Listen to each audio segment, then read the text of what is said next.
নমস্কাৰ এই মুহূৰ্তত এক গুৰুত্বপূৰ্ণ খবৰ লৈ ষ্টুডিঅ'ৰ মজিয়াত মই উৎপল দাস লোককৃষ্টিত চহকী ঢকুৱাখানাত উদ্বোধন কৰা হয় ফাট বিহুৰ কাৰ্যালয় ২৭, ২৮ আৰু ২৯ বহাগত তিনিদিনীয়া বৰ্ণিল পৰিক্ৰমাৰে অনুষ্ঠিত হ'ব ফাট বিহু নিউজৰ এক বিশেষ প্ৰতিবেদন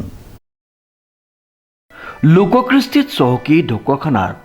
উদ্বোধন কৰা হয় ফাট বিহুৰ কাৰ্যালয় উল্লেখযোগ্য যে ২৭, ২৮ আৰু ২৯ বহাগত তিনিদিনীয়া বৰ্ণিল পৰিক্ৰমাৰে অনুষ্ঠিত হ'ব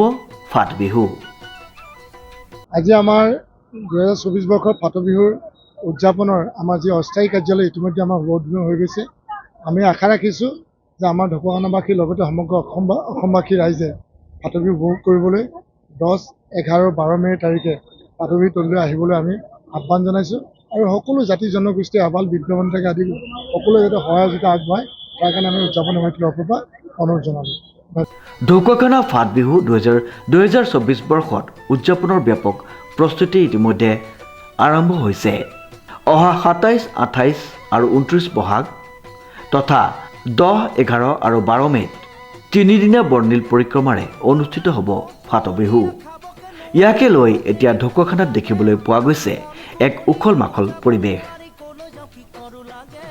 ঢকুৱাখানাৰ পৰা জিন্তু কোচৰ ৰিপৰ্ট নিউজ নাও